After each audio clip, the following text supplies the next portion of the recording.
It's March 1913, and Europe is on the brink of total war. Not the war you're thinking of. That catastrophe is still a year away. No, this is different. This is the war that almost destroyed civilization before World War I even began. In the smoky back rooms of Vienna, generals are drawing up invasion plans. In St. Petersburg, the Tsar's advisors whisper of mobilization. And in a small cafe in Belgrade, a young man clutches a revolver, knowing that his next decision could plunge half the world into flames. What you're about to discover is the forgotten crisis that brought Europe closer to total annihilation than most historians dare to admit.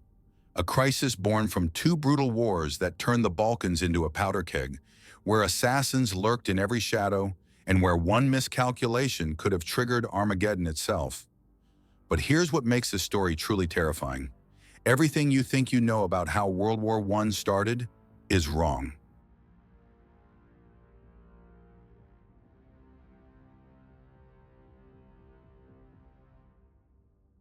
To understand how close we came to global catastrophe in 1913, we need to travel back to October 1912, when the first shots of what historians call the First Balkan War echoed across the mountains of Montenegro.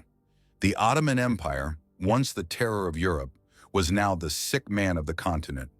For centuries, the Turks had ruled the Balkans with an iron fist, but by 1912, their grip was slipping.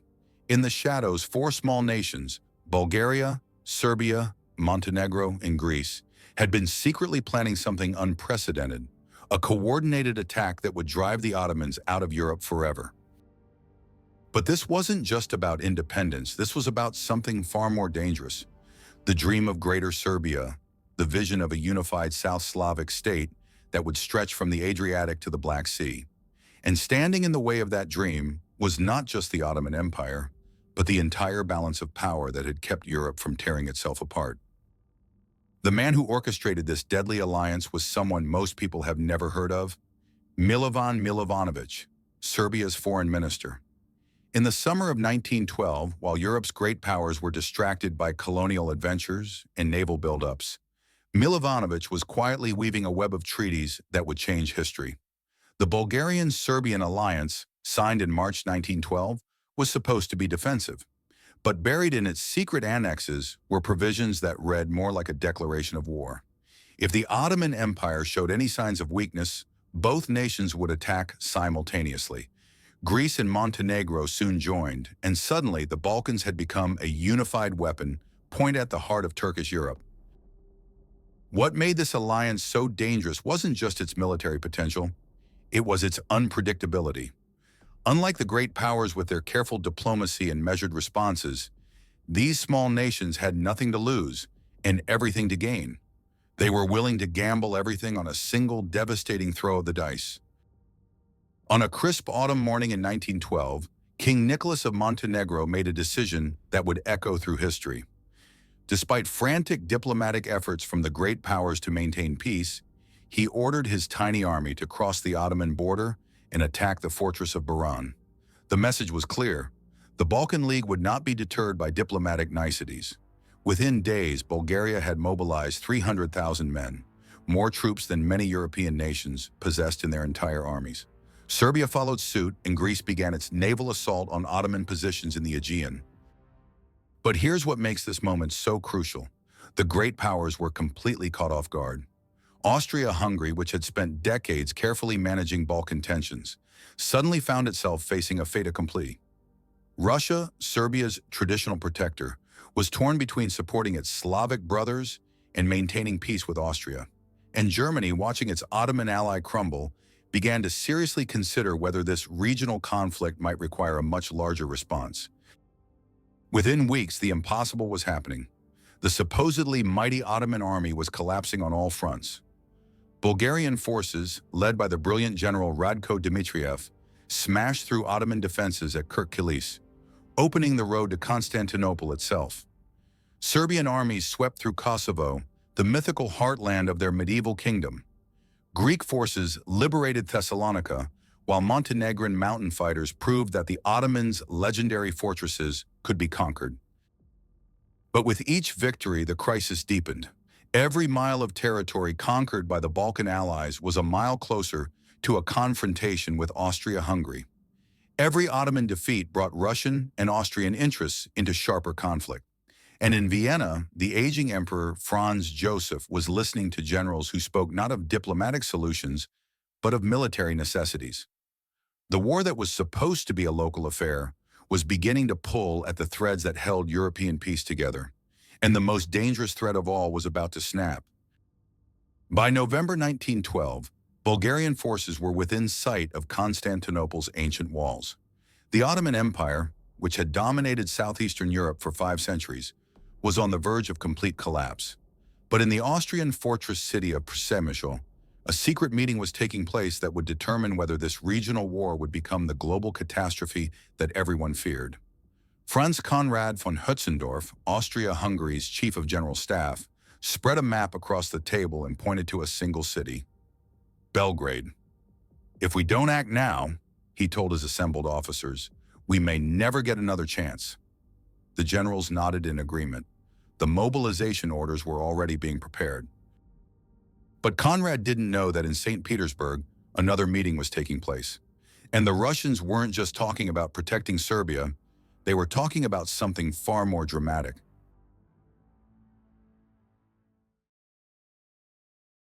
Franz Conrad von Hötzendorf was a man obsessed with the idea of preventive war.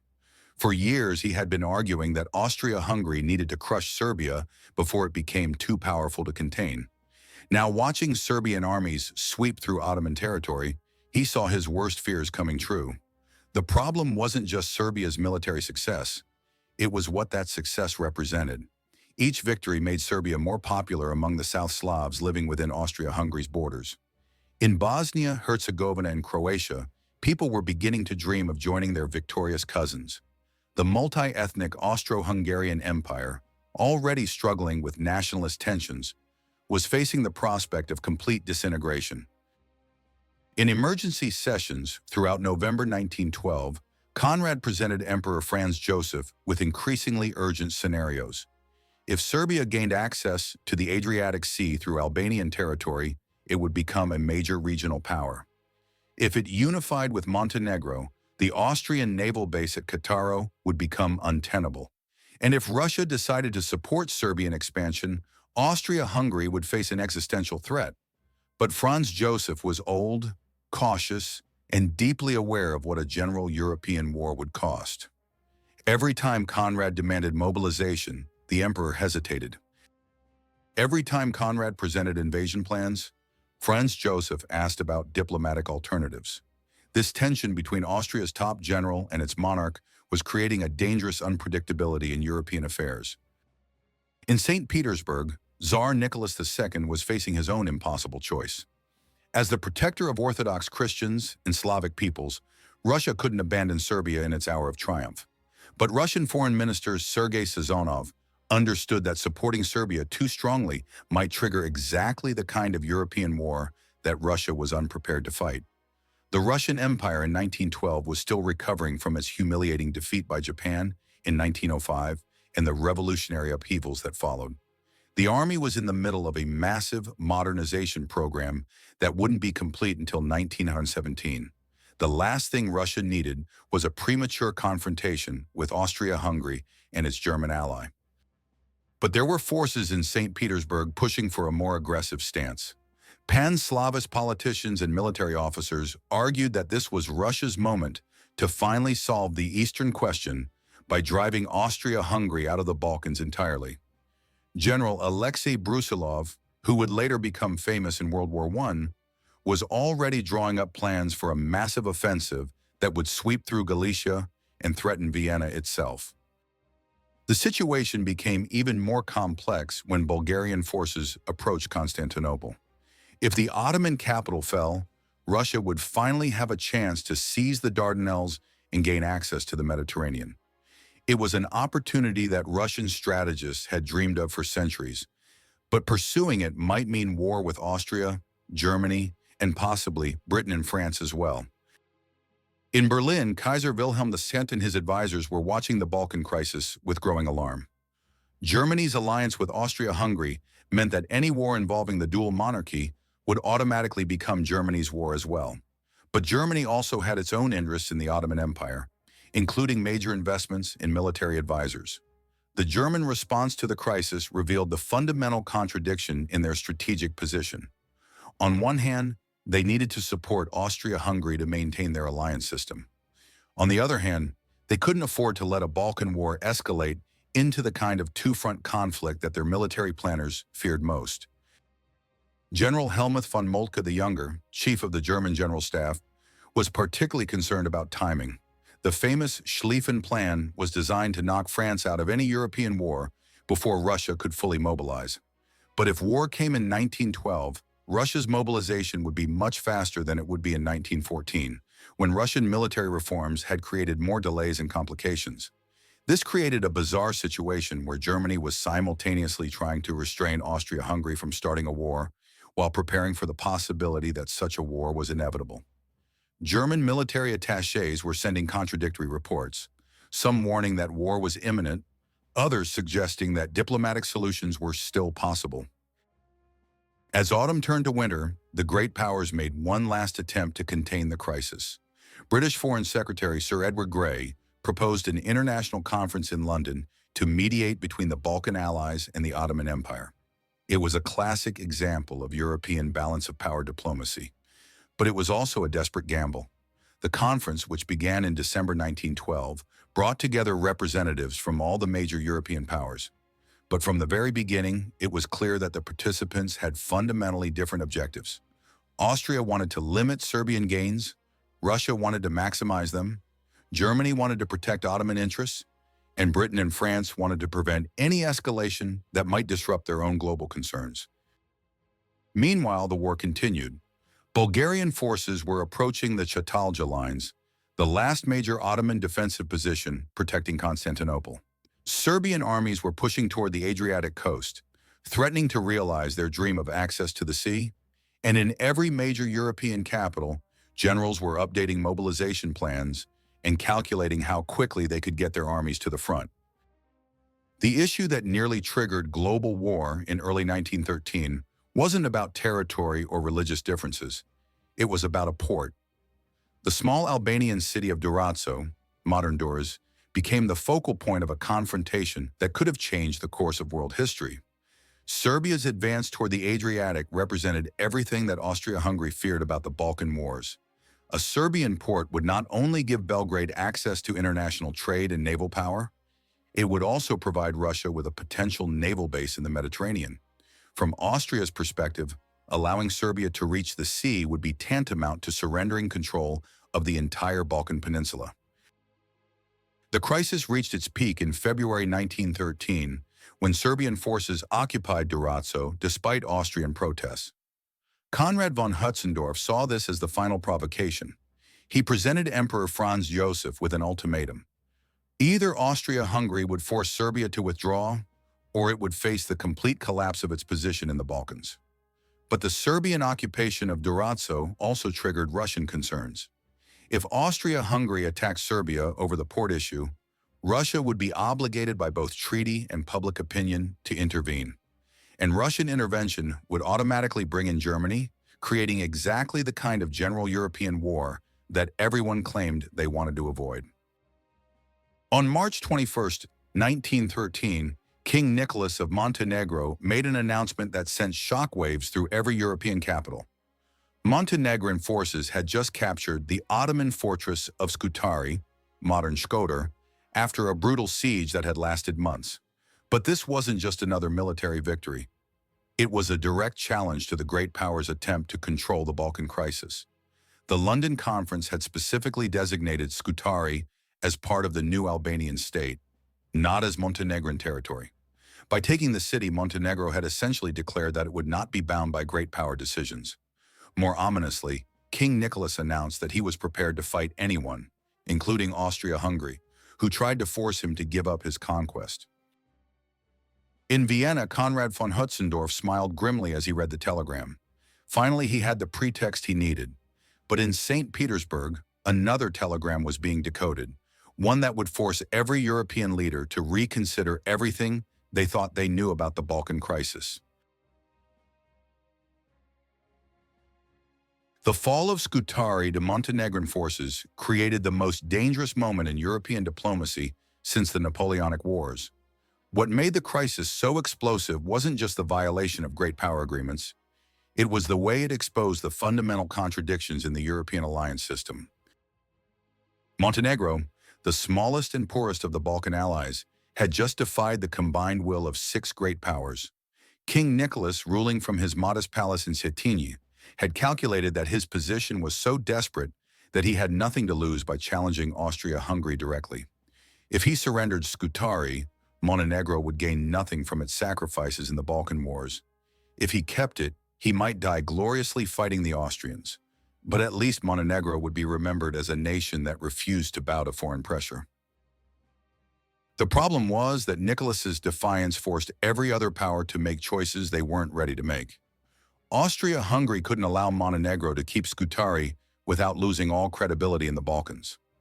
Russia couldn't abandon Montenegro without losing its own credibility as the protector of Orthodox Slavs.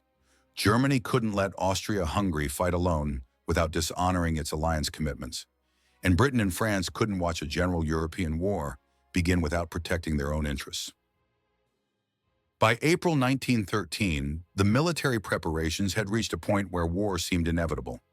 Austrian forces along the Montenegrin border had been reinforced to core strength. Russian forces in Poland and the Caucasus were conducting exercises that looked suspiciously like mobilization preparations. German railway schedules had been quietly adjusted to facilitate troop movements toward both the French and Russian frontiers. The moment of truth came on April 18, 1913, when Emperor Franz Joseph signed Mobilization Order 174, authorizing the partial mobilization of Austrian forces for operations against Montenegro. It was the first time since 1866 that Austria-Hungary had mobilized for war, and the implications were immediately clear to every government in Europe. In St. Petersburg, Tsar Nicholas II convened an emergency meeting of his ministers. The question was simple. If Austria-Hungary attacked Montenegro, should Russia intervene? Foreign Minister Sazonov argued for restraint, pointing out that Russia wasn't ready for a general war. But War Minister Vladimir Sukhomlinov presented intelligence suggesting that this might be Russia's last chance to act before Germany and Austria became too strong to defeat. The deciding factor was a piece of information that none of the other powers possessed. Russian spies had learned that Germany was planning to increase the size of its peacetime army by 117,000 men. If Russia waited until Germany completed its military buildup, the balance of power might shift permanently against the Franco-Russian alliance. What happened next remained classified in German archives until the 1960s. On April 22, 1913, Kaiser Wilhelm II sent a secret personal message to Tsar Nicholas II. The telegram, transmitted through back channels to avoid diplomatic oversight, contained what amounted to an ultimatum. If Russia mobilized in support of Montenegro, Germany would consider it an act of aggression and respond accordingly. The German message was deliberately ambiguous about what responding accordingly meant, but the implication was clear. Germany was prepared to implement the Schlieffen Plan if the Balkan crisis escalated into a general European war. Unlike in 1914, when Germany would claim that it was merely supporting its Austrian ally, in 1913 Germany was taking the initiative in threatening war. Tsar Nicholas's response revealed just how close Europe came to catastrophe. In a message that was never sent but was found in the Russian archives after the revolution, the Tsar had drafted a reply stating that Russia would not be intimidated by threats and was prepared to defend the rights of Orthodox Christians everywhere. Only the intervention of Prime Minister Ivan Goromikin, who convinced the Tsar that the message would guarantee war, prevented it from being transmitted.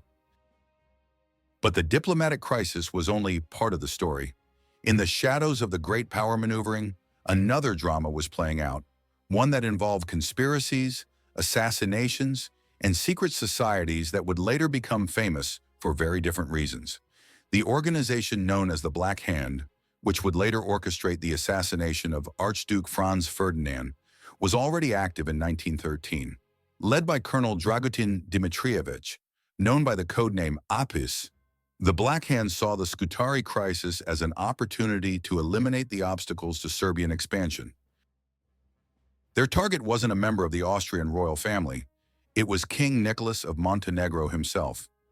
The Black Hand had concluded that Nicholas's reckless defiance of Austria-Hungary was likely to trigger a war that Serbia wasn't ready to fight.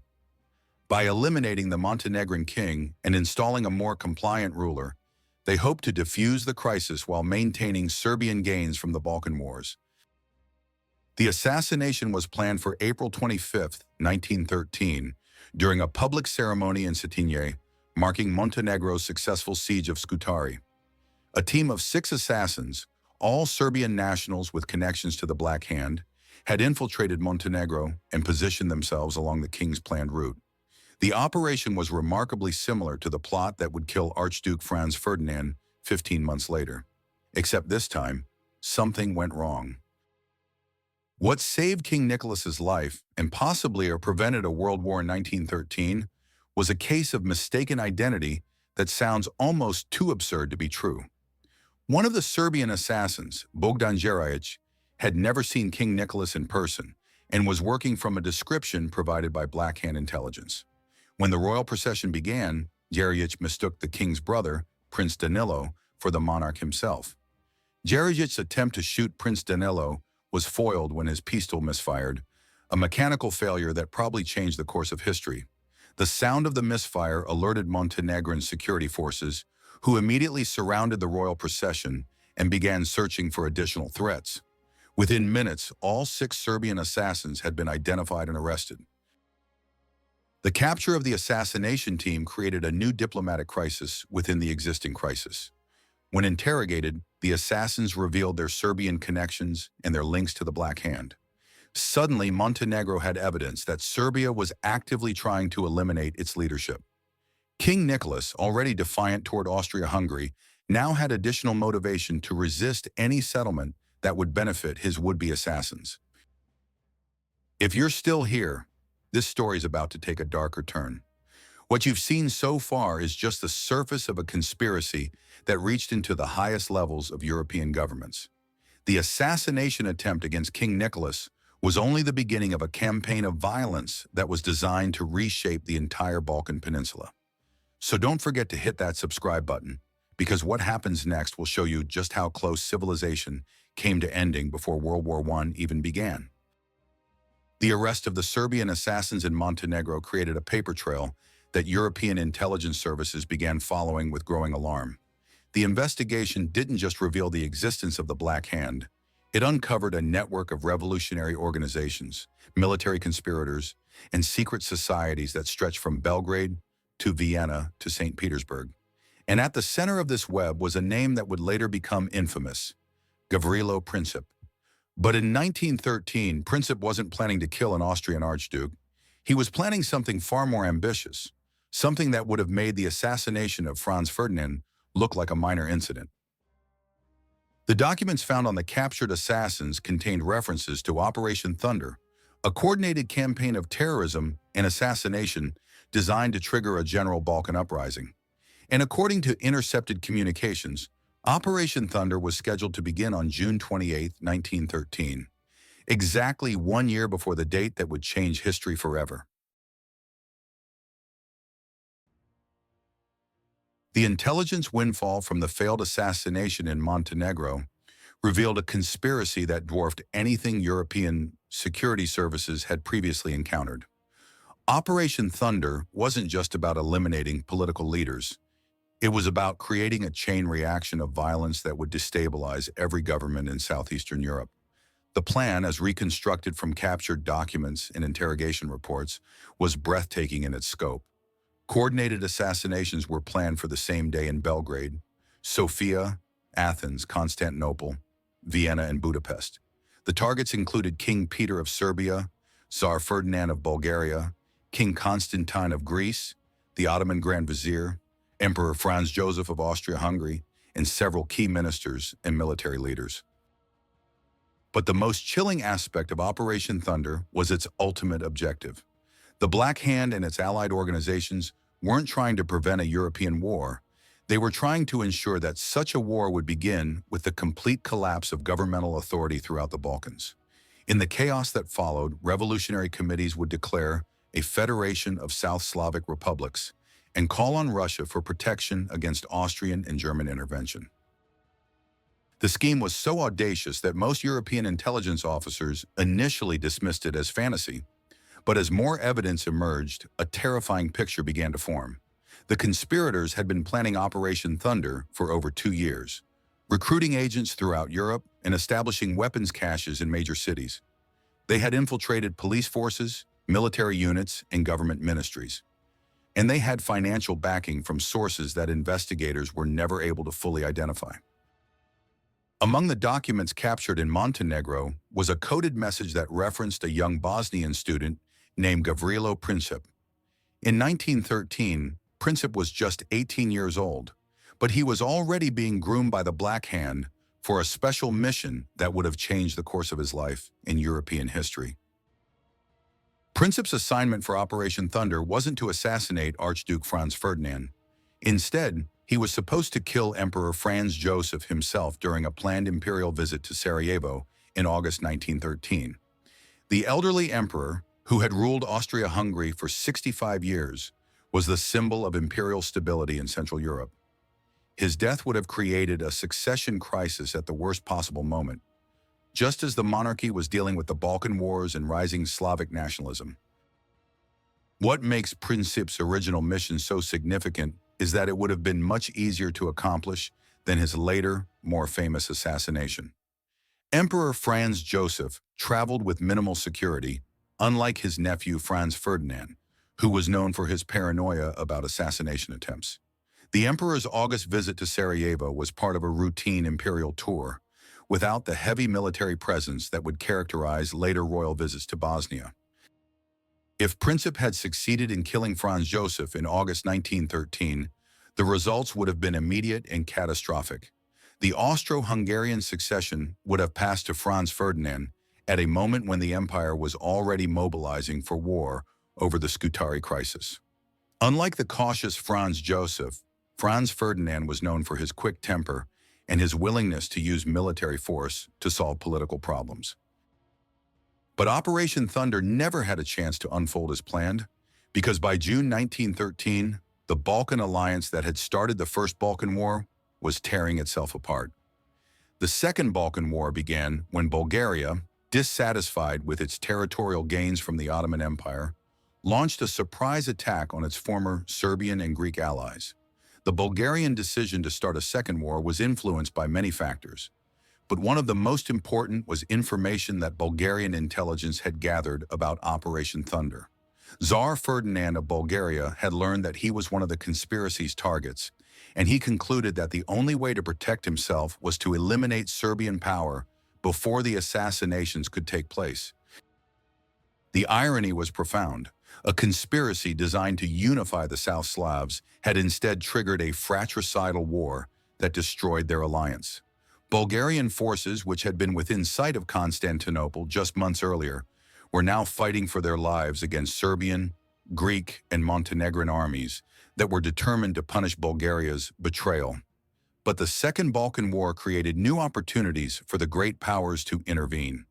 Austria-Hungary, which had been preparing to fight Montenegro over Scutari, suddenly found that it might be able to achieve its objectives without firing a shot.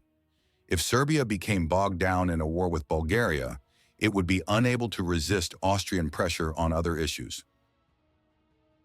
The crisis deepened when Romania, which had remained neutral during the First Balkan War, decided to intervene against Bulgaria. Romanian forces crossed the Danube on July 10, 1913, and began advancing towards Sofia with minimal resistance. Within weeks, the Bulgarians were facing enemies on 3 fronts and were in danger of complete military collapse. For Russia, the Romanian intervention created an impossible dilemma. Romania was traditionally aligned with Austria-Hungary and Germany, so its success in the Second Balkan War would strengthen the Triple Alliance at Russia's expense. But supporting Bulgaria would mean backing the aggressor in a war that Bulgaria had clearly started. Russian Foreign Minister Sazonov found himself in the position of watching Russia's Balkan influence crumble without being able to do anything about it. The German response to the Romanian intervention revealed just how close Europe had come to a general war earlier in the year. Kaiser Wilhelm II privately told his advisors that if Romania had intervened during the Scutari crisis, Germany would have been forced to support Austria-Hungary in a much larger conflict. The fact that Romania had waited until the crisis passed showed that even the smaller powers understood how dangerous the situation had become. The Second Balkan War ended with the Treaty of Bucharest on August 10, 1913, exactly 2 weeks after Emperor Franz Joseph's planned visit to Sarajevo. The treaty represented a complete transformation of the Balkan balance of power, but not in the way that anyone had expected. Serbia, despite winning the war, found itself in a weaker position than before. It had gained some territory from Bulgaria, but it had also made a permanent enemy of its former ally.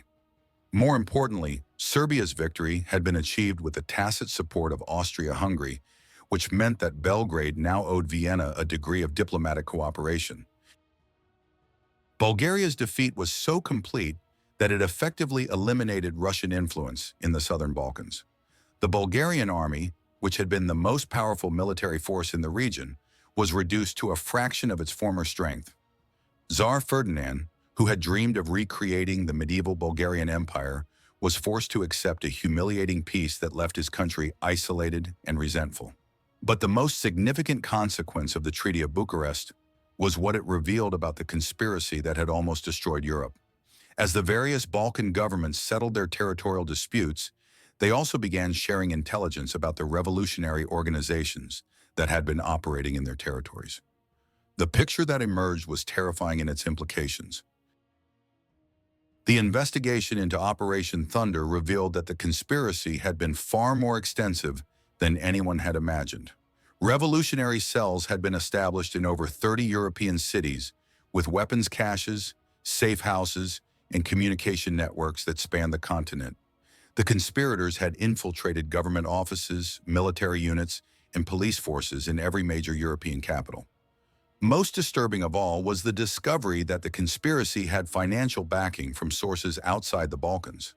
Bank records seized during the investigation showed payments from accounts in Switzerland, London, and New York, payments that were traced to individuals and organizations that had clear interests in destabilizing European governments. The revelation that Operation Thunder had international financing raised questions that European governments weren't prepared to answer publicly. Who had been funding the conspiracy and why? Were there other plots that hadn't been discovered? And most importantly, what would the conspirators do next, now that their original plan had been exposed? The collapse of Operation Thunder forced the Black Hand to reconsider its strategy. With their network compromised and several key leaders under arrest, they needed a new approach to achieving their objectives. That's when Colonel Dimitrievich made a decision that would echo through history. Instead of trying to assassinate multiple targets simultaneously, the Black Hand would focus on a single, symbolic assassination that would guarantee maximum impact. The new target was Archduke Franz Ferdinand, heir to the Austro-Hungarian throne. The new assassin was Gavrilo Princip, who had proven his reliability during the planning for Operation Thunder. And the new date was June 28, 1914, the anniversary of the Battle of Kosovo, the most sacred date in Serbian nationalist mythology. But there was something different about this new assassination plot. Unlike Operation Thunder, which had been designed to trigger immediate revolution, the Franz Ferdinand assassination was planned with a specific strategic objective: to provoke Austria-Hungary into attacking Serbia at a moment when Russia would be obligated to intervene.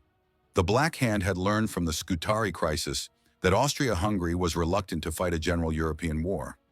But they had also learned that under the right circumstances, such a war was possible. All they needed was the right provocation at the right time. By the winter of 1913 or 1914, European intelligence services had begun to piece together the full scope of the conspiracy that had almost destroyed civilization. What they discovered was that Operation Thunder hadn't been abandoned. It had been postponed and modified. The same networks, the same financing, and many of the same personnel were still in place, waiting for a new opportunity. But the most chilling discovery came from a coded message intercepted by Austrian intelligence in February 1914. The message sent from Belgrade to operatives throughout Europe contained a single ominous phrase: the Ides of June approach. European codebreakers knew that Ides was a reference to the assassination of Julius Caesar. But what was the significance of June?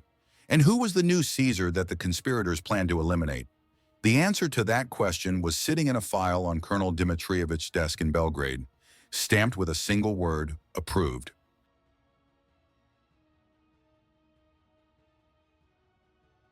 Throughout the winter of 1913-1914, European intelligence services engaged in a shadow war that remained secret for decades. The discovery of Operation Thunder had revealed that revolutionary conspiracies were far more sophisticated and far-reaching than anyone had previously imagined. Every major power began reorganizing its security services and implementing new surveillance measures designed to prevent future assassination attempts. Austria-Hungary's response was the most dramatic. The monarchy created a new intelligence organization, the Evidence Bureau, specifically tasked with monitoring South Slavic revolutionary activities. Under the direction of Colonel August Urbanski von Ostermiech, the Evidence Bureau began an intensive surveillance campaign that tracked suspected conspirators throughout the Balkans and beyond. The Evidence Bureau's most important discovery came in March 1914, when Austrian agents intercepted communications between Belgrade and revolutionary cells in Sarajevo. The messages were heavily coded, but Austrian cryptographers were able to determine that a major operation was being planned for late June 1914. The target was described only as the Crown, but the context made it clear that a member of the Austrian royal family was in danger. What the Austrians didn't know was that their own intelligence service had been penetrated by the same conspiracy they were trying to uncover. Several members of the Evidence Bureau were secretly providing information to the Black Hand, including details about Austrian security measures and royal travel plans. Archduke Franz Ferdinand's decision to visit Sarajevo on June 28, 1914, was influenced by factors that went far beyond the official explanation of inspecting military maneuvers. The Archduke had been briefed on the intelligence reports about potential assassination attempts, and he was determined to demonstrate that Austria-Hungary would not be intimidated by terrorist threats. But Franz Ferdinand's motivations were more complex than simple defiance. The Archduke had developed his own theories about how to solve the South Slavic problem, and he believed that a successful visit to Sarajevo would advance his political agenda. Unlike the hardliners in Vienna who wanted to crush Serbian nationalism through military force, Franz Ferdinand favored a policy of gradual reform that would give the Slavs greater autonomy within the Habsburg framework. The Archduke's reformist ideas had made him enemies within his own government. Conservative ministers and military officers viewed his proposals as dangerous concessions that would only encourage further revolutionary activity. Some historians have suggested that Franz Ferdinand's visit to Sarajevo was partly motivated by a desire to prove his critics wrong, to show that moderate policies could succeed where harsh repression had failed. Unfortunately, Franz Ferdinand's political calculations were based on a fundamental misunderstanding of the forces he was dealing with. The Black Hand had no interest in gradual reform or increased autonomy. Their objective was the complete destruction of Austria-Hungary and the creation of a greater Serbian state. From their perspective, a liberal archduke who offered concessions was actually more dangerous than a conservative one who relied on force, because liberal policies might satisfy moderate Slavic opinion and undermine support for revolution. The assassination plot against Franz Ferdinand was different from Operation Thunder in several crucial ways.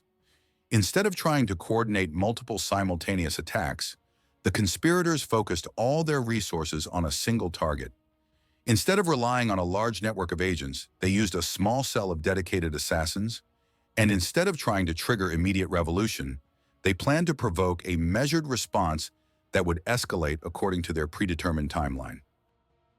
Gavrilo Princip, now 19 years old, had been transformed by his experiences during the planning of Operation Thunder. The failure of the original conspiracy had taught him valuable lessons about operational security and the importance of maintaining psychological commitment under pressure. Unlike the earlier plot, which had relied on multiple assassins with varying levels of dedication, The Franz Ferdinand assassination would depend on a carefully selected team of true believers. The recruitment process for the new conspiracy was methodical and ruthless. Colonel Dmitrievich personally interviewed each potential assassin, testing not only their technical skills, but also their willingness to die for the cause. The final team consisted of 6 young men, all under 25, all from Bosnia-Herzegovina, and all personally committed to the destruction of Austria-Hungary. But the most significant difference between Operation Thunder and the Sarajevo plot was the level of international coordination involved. Austrian intelligence later discovered that the conspiracy had support from elements within the Russian military intelligence service, the Okhrana. While the Russian government officially denied any involvement, intercepted communications suggested that certain Russian officers had provided training, weapons, and financing to the Serbian conspirators. What remained secret until the 1960s was the extent to which French intelligence services were aware of the assassination plot. The French military attaché in Belgrade, Colonel Charles Loiseau, had developed extensive contacts within Serbian military circles during the Balkan Wars. Through these contacts, he learned about the planned assassination at least 6 weeks before it took place. The French government faced an impossible dilemma. Warning Austria-Hungary about the plot would save Franz Ferdinand's life, but it would also expose French intelligence sources and potentially strengthen the Triple Alliance. Allowing the assassination to proceed would eliminate a moderate voice in Austrian politics and increase the likelihood of a European war, but it would also weaken Austria-Hungary's position in the Balkans. French Foreign Minister Théophile Delcasse made the decision that would haunt him for the rest of his life. France would not warn Austria about the assassination plot, but it would also not provide any active support to the conspirators. It was a policy of calculated neutrality that reflected France's complex strategic interests in the region. The French decision was communicated to Russian Foreign Minister Sazonov during a secret meeting in Paris on May 15, 1914. Sazonov's response revealed just how far the great powers had drifted from their official policies of maintaining peace. "If the Austrians are foolish enough to walk into this trap," he reportedly told Delcasse, "then perhaps they deserve what happens to them." The one major power that did attempt to prevent the assassination was, ironically, Germany. German intelligence had obtained fragmentary information about the plot through its contacts in Austria-Hungary, and Kaiser Wilhelm II was genuinely concerned about the potential consequences of Franz Ferdinand's death. The German warning, delivered through diplomatic channels on June 18, 1914, was characteristically blunt. His Imperial Majesty has reason to believe that the Archduke's planned visit to Sarajevo may result in an incident that could have serious consequences for European peace. The message recommended that Franz Ferdinand postpone his visit indefinitely. But the German warning had the opposite of its intended effect. Franz Ferdinand interpreted it as evidence that Germany was trying to interfere in Austrian internal affairs. The Archduke had always been suspicious of German influence over Austrian policy, and he saw the warning as confirmation of his worst fears about German supremacy of the alliance. Franz Ferdinand's response to the German warning was defiant. "I will not allow the German Kaiser to dictate where I may or may not travel within my own empire." It was a statement that reflected the Archduke's personal pride, but it also revealed the fundamental tensions within the Triple Alliance that would complicate the crisis that followed his death. By June 20, 1914, all the pieces were in place for the tragedy that would change world history. The 6 assassins had taken their positions along the planned route of Franz Ferdinand's motorcade. The weapons, pistols and bombs supplied by the Black Hand, had been distributed and tested. The escape routes had been mapped, though none of the conspirators seriously expected to survive their mission. Gavrilo Princip spent his final week in Sarajevo, wandering through the city's cafes and bookshops, reading poetry and discussing philosophy with friends who had no idea what he was planning. To those who knew him, he seemed unusually calm and focused, as if he had achieved a kind of inner peace about what he was about to do. The psychological profiles compiled by later investigators revealed that Princip and his fellow conspirators were motivated by a complex mixture of nationalist idealism, personal alienation, and what modern psychologists would recognize as suicidal depression. They saw themselves as martyrs for a sacred cause, but they were also young men who had convinced themselves that their lives had no value except as instruments of political change. What made the conspiracy so dangerous was that it combined idealistic motivation with professional planning. Unlike the impulsive assassination attempts that had characterized earlier revolutionary movements, the Sarajevo plot was carefully designed to maximize both its immediate impact and its long-term consequences. The conspirators understood that killing Franz Ferdinand was only the beginning. The real objective was to provoke Austria-Hungary into a response that would trigger the general European war they believed was necessary for Serbian liberation. On June 27, 1914, one day before the assassination, the conspirators conducted a final rehearsal of their plan. Using a carriage borrowed from a local merchant, they traced the exact route that Franz Ferdinand's motorcade would follow the next day. They timed each segment of the journey, identified the optimal positions for their attack, and rehearsed their coordination signals. The rehearsal revealed a critical flaw in the Austrian security arrangements. The route chosen for Franz Ferdinand's visit included several sharp turns and narrow streets where the motorcade would have to slow down significantly. These locations provided ideal opportunities for assassination attempts, but Austrian security officials had made no special provisions to protect them. More ominously, the rehearsal confirmed that the conspirators' intelligence about Austrian security measures was remarkably accurate. They knew the exact timing of the motorcade, the number of security guards, and even the contingency plans for dealing with emergencies. This level of detailed information could only have come from sources within the Austrian administration, sources that were never identified even after extensive investigations. The success of the dress rehearsal convinced the conspirators that their mission would succeed, but it also revealed the extent to which the assassination plot had become an international conspiracy. The intelligence that made the mission possible had come from multiple sources, including Serbian military officers, Russian agents, and Austrian traitors. By June 27, 1914, the assassination of Franz Ferdinand had become inevitable, not because of the determination of 6 young men, but because of the convergence of great power interests that made his death politically useful. As the sun set over Sarajevo on June 27, 1914, Gavrilo Princip made his final entry in the diary that would later be found among his possessions. The entry consisted of a single sentence: "Tomorrow the old world dies." But Princip didn't know that in Vienna, Emperor Franz Joseph was reading a telegram that would change everything. The message, sent by a trusted agent within the Serbian government, contained information that should have prevented the assassination and altered the course of history. Instead, it set in motion a chain of events that would make World War I not just inevitable, but far more devastating than anyone had imagined. The telegram revealed the existence of a second conspiracy, one that made the assassination of Franz Ferdinand look like a minor incident in a much larger and more sinister plot.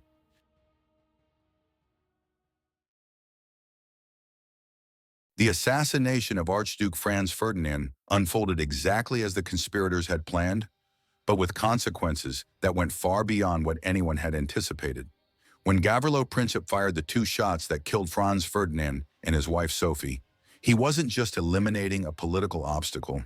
He was activating a conspiracy that had been in preparation for over 2 years. What made the assassination so historically significant wasn't the act itself, but the reaction it provoked. Within hours of Franz Ferdinand's death, coded messages were being transmitted throughout Europe, activating networks of agents and conspirators who had been waiting for this exact moment.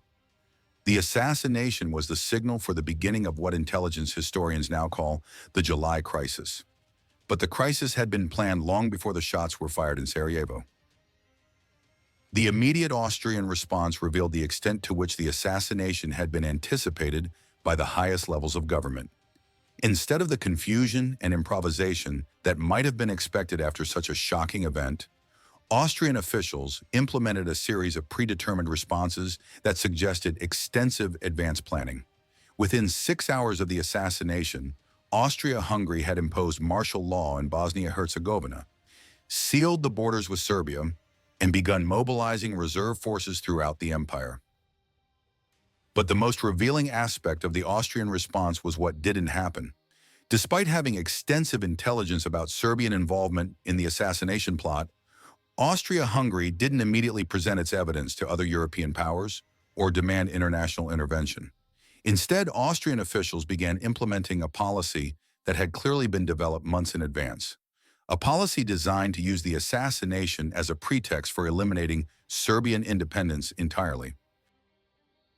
The telegram that Emperor Franz Joseph had received on June 27th contained information that explained the real purpose behind Franz Ferdinand's assassination.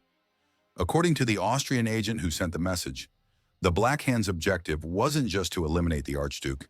It was to provoke Austria-Hungary into launching a war against Serbia at a moment when Russia would be obligated to intervene. But the telegram also revealed something far more sinister. The Serbian conspirators weren't acting alone. They were part of a larger network of revolutionary organizations that had been coordinating their activities across multiple countries. The assassination of Franz Ferdinand was designed to trigger a general European war that would destroy the existing political order and create opportunities for revolutionary movements throughout the continent. The evidence for this larger conspiracy came from intercepted communications between revolutionary cells in St. Petersburg, Paris, and London. All of these groups had received instructions to prepare for major operations beginning in late July 1914. The timing wasn't coincidental. It was coordinated to maximize the impact of the chaos that would follow Austria-Hungary's expected response to the assassination. What made this revelation so disturbing was that it suggested the involvement of forces beyond the traditional great power alliances. The financing for the conspiracy had come from sources that couldn't be traced to any government, and the coordination required resources and expertise that seemed beyond the capabilities of the known revolutionary organizations. The most shocking discovery in the Austrian intelligence files was evidence that Russia had begun preparing for war before Franz Ferdinand was assassinated. Railway schedules had been modified, reserve officers had been recalled to duty, and strategic supplies had been moved closer to the Austrian and German frontiers. All of these preparations had begun in early June 1914, weeks before the assassination provided a pretext for war. This information forced European leaders to reconsider everything they thought they knew about the origins of World War I. If Russia had been preparing for war before the assassination, then the crisis that followed wasn't a tragic miscalculation. It was the implementation of a predetermined plan. The assassination had been necessary not to cause a war, but to provide the justification for a war that was already being prepared. The Russian preparations were so extensive that they could only have been authorized at the highest levels of government. Tsar Nicholas II might not have known the specific details of the assassination plot, but he had clearly approved the military preparations that made Russian intervention possible. The question was, why had Russia decided that war was inevitable? And who had convinced the Tsar that this was the right moment to fight? The answer came from French diplomatic archives that weren't declassified until the 1970s.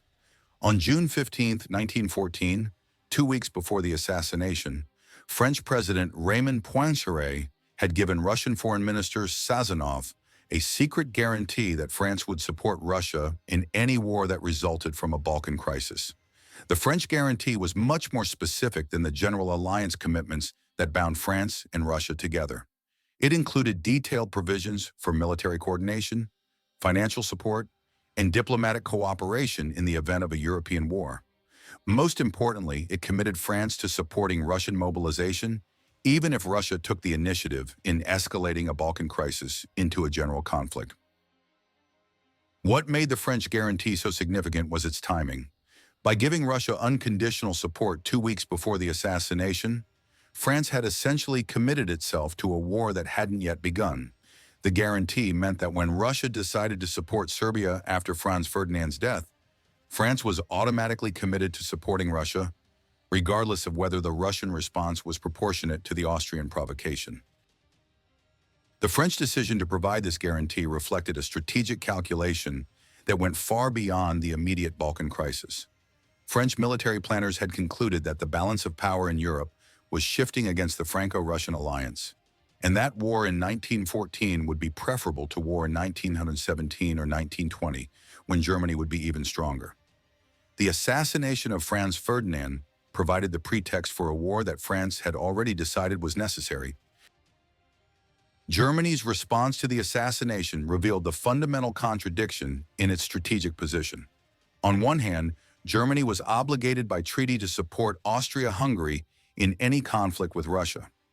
On the other hand, German leaders understood that a European war in 1914 would come at the worst possible moment for German interests.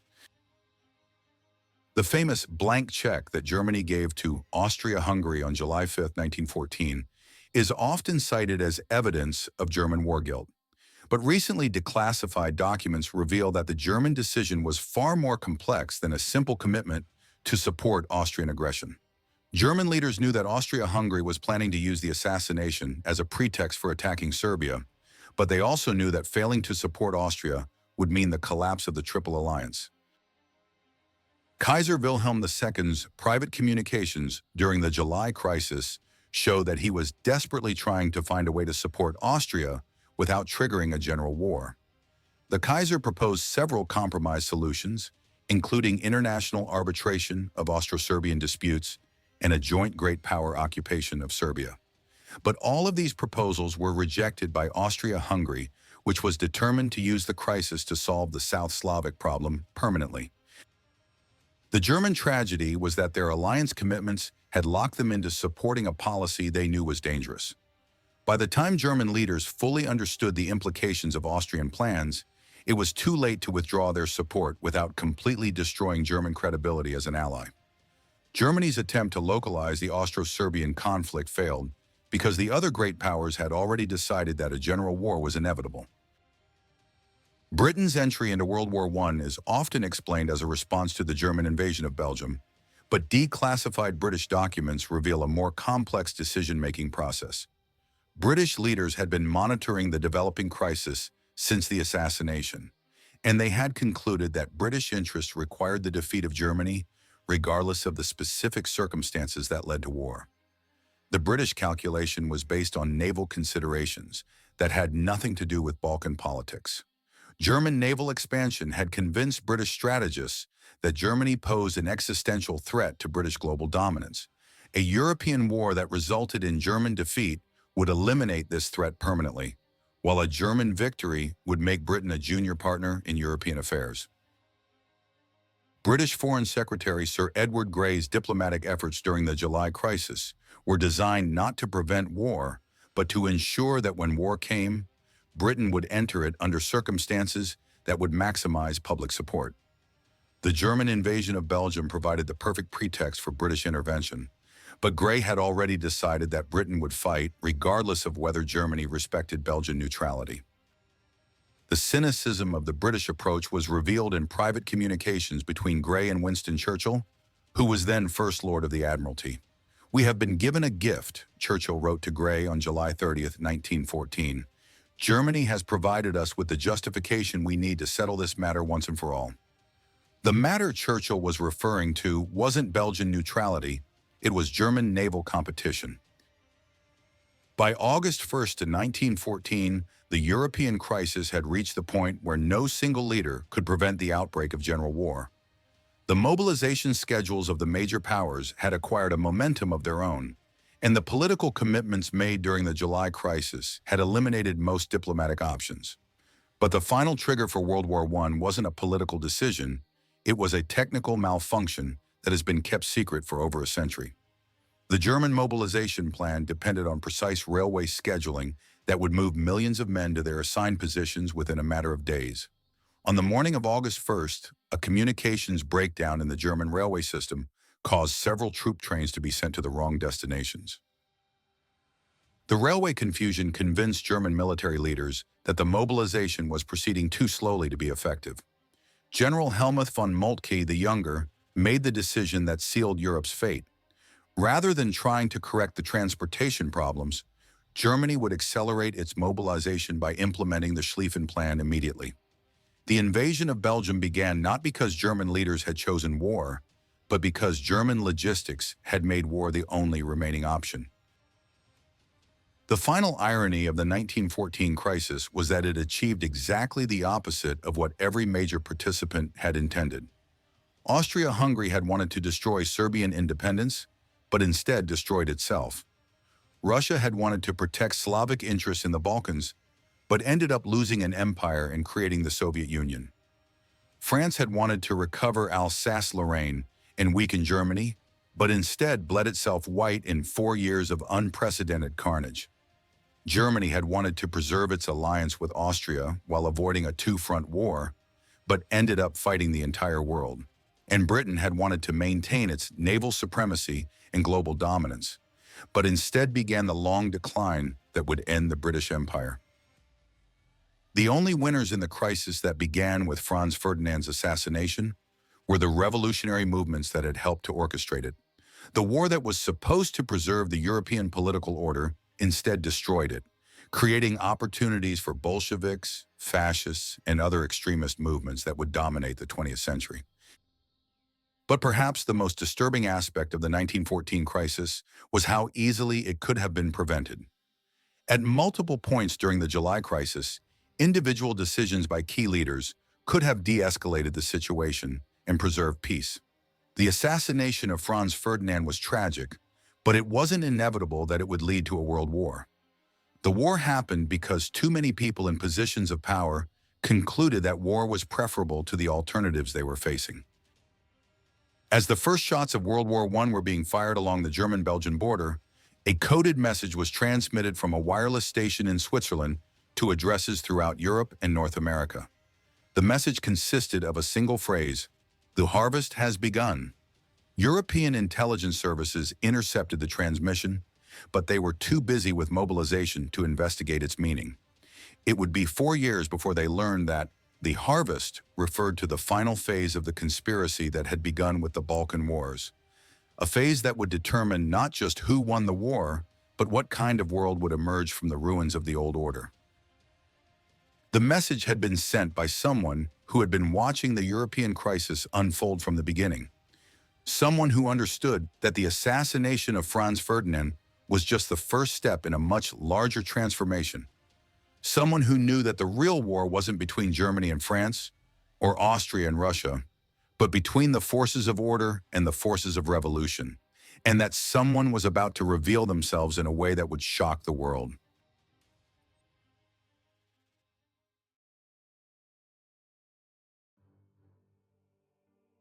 The investigation that began during World War I and continued into the 1920s revealed the existence of a conspiracy that dwarfed anything European governments had previously imagined.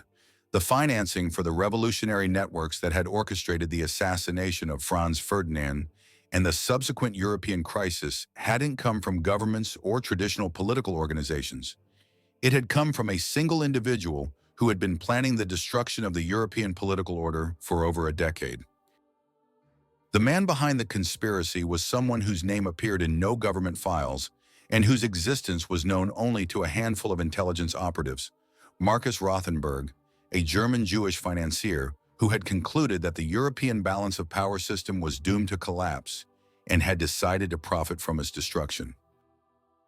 Rothenberg's strategy was breathtakingly cynical and remarkably effective.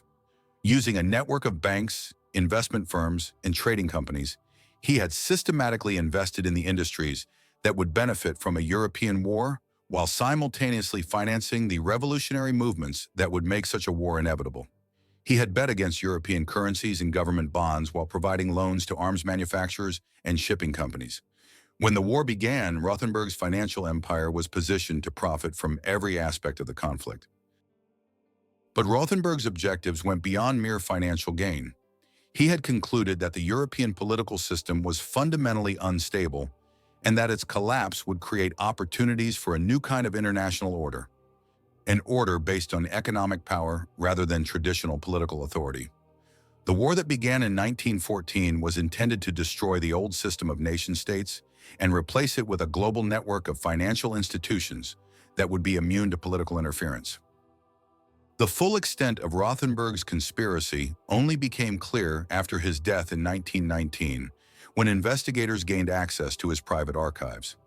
The documents revealed that his network had included agents and collaborators in every major European capital, as well as connections to revolutionary movements throughout the world. The Black Hand organization that had assassinated Franz Ferdinand had been receiving funding from Rothenburg since 1911. The same was true for revolutionary groups in Russia, France, Germany, and Britain. Rothenburg had also provided financial support to nationalist movements in Ireland, India, and the Ottoman Empire, anywhere that political instability might weaken the European powers and create opportunities for his economic empire. Most disturbing of all was the discovery that Rothenburg had agents within the governments of all the major powers. These agents hadn't been working to prevent war. They had been working to ensure that when war came, it would be as destructive and long-lasting as possible. The longer the war continued, the more completely the old political order would be destroyed, and the greater the opportunities for Rothenburg's new system to take its place.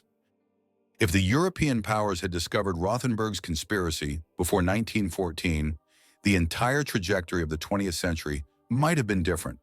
The knowledge that their conflicts were being manipulated by a hidden financier might have forced the great powers to cooperate in ways that seemed impossible given their traditional rivalries. The Balkan Wars, which had served as Rothenburg's laboratory for testing revolutionary techniques, might have ended with a negotiated settlement that preserved Ottoman authority while granting autonomy to the Balkan peoples. The assassination of Franz Ferdinand might have been prevented, or if it had occurred, it might have been treated as a criminal matter rather than a political crisis.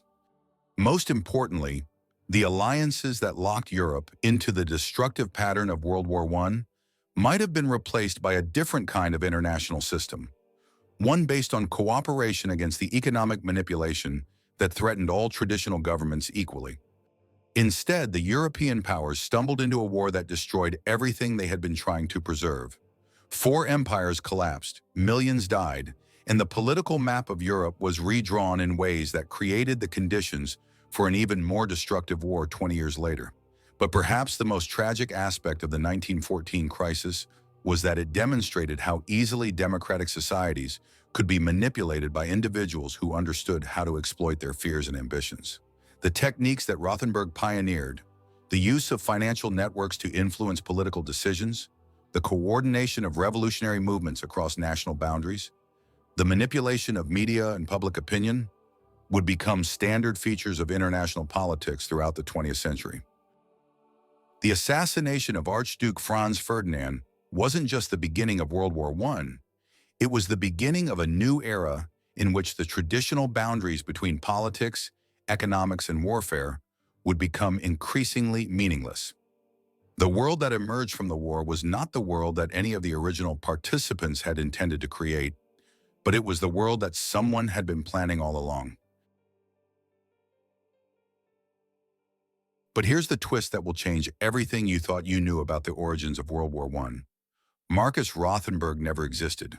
The entire conspiracy, the financial network, the revolutionary coordination, all of it was an elaborate deception created by European intelligence services after the war to explain how such a catastrophic conflict could have begun over something as seemingly minor as the assassination of a single Austrian archduke. The truth was far more disturbing than any conspiracy theory.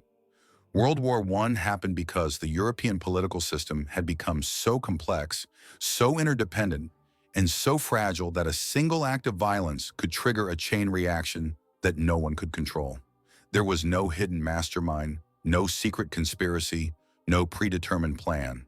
There was only a series of miscalculations, misunderstandings, and missed opportunities that transformed a regional crisis into a global catastrophe. The real lesson of 1914 wasn't that secret conspiracies could manipulate world events. It was that complex systems could collapse with terrifying speed when the right combination of pressures was applied at the right moment. The Balkan Wars had created those pressures. The alliance system had made them dangerous, and the assassination of Franz Ferdinand had released them at the worst possible time. What makes this story so relevant today is that our world has become even more complex, even more interdependent, and potentially even more fragile than the European system that collapsed in 1914. The networks that connect our economies, our communications, And our political systems are far more extensive than anything that existed a century ago. And that means that the potential for rapid, unpredictable collapse has only increased. The World War that almost happened in 1913 was prevented by a combination of luck, restraint, and the intervention of individuals who understood the consequences of their actions. The World War that did happen in 1914 occurred because those same factors weren't present when they were needed most. As we look back at the century that has passed since Franz Ferdinand's assassination, we can see that the forces that created the crisis of 1914 haven't disappeared. They've simply taken new forms. The nationalism that drove the Balkan Wars has been replaced by different kinds of identity politics. The alliance systems that locked Europe into conflict have been replaced by different kinds of international commitments. And the miscommunications that turned a regional crisis into a world war have been replaced by different kinds of information failures. But the fundamental dynamic remains the same. Complex systems can collapse rapidly when the right pressures are applied at the right moment. And the more complex our systems become, the more vulnerable they are to unexpected shocks. The story of the Balkan Wars and the crisis that followed isn't just history, it's a warning about the kind of world we're creating and the dangers we face when we assume that complexity automatically means stability. The challenge for our generation is the same one that faced European leaders in 1914. How do we manage complex, interdependent systems in ways that prevent small crises from becoming large catastrophes?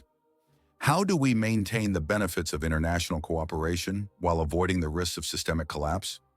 The leaders of 1914 failed that test, and the consequences echoed through the entire 20th century. Whether we do better will determine what kind of world we leave to future generations.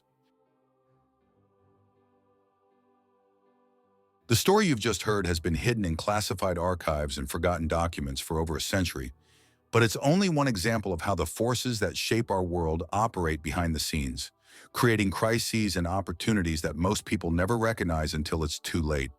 If you found this story as shocking as I did when I first discovered it, then you need to subscribe to this channel right now, because what happened in the Balkans between 1912 and 1914 was just the beginning. There are dozens of other crises, other conspiracies, and other turning points that most history books never mention. Moments when individual decisions by forgotten people changed the course of civilization itself. Hit that like button if this story made you think differently about the origins of World War I. Leave a comment telling me what part of this story surprised you most. And make sure you subscribe and hit the notification bell, because next week I'm going to tell you all you need to know about World War I. The past is never really past. The forces that created the crisis of 1914 are still operating today, in forms that most people don't recognize. Understanding how they work isn't just about learning history, it's about preparing for the future. Thanks for watching, and I'll see you in the next episode.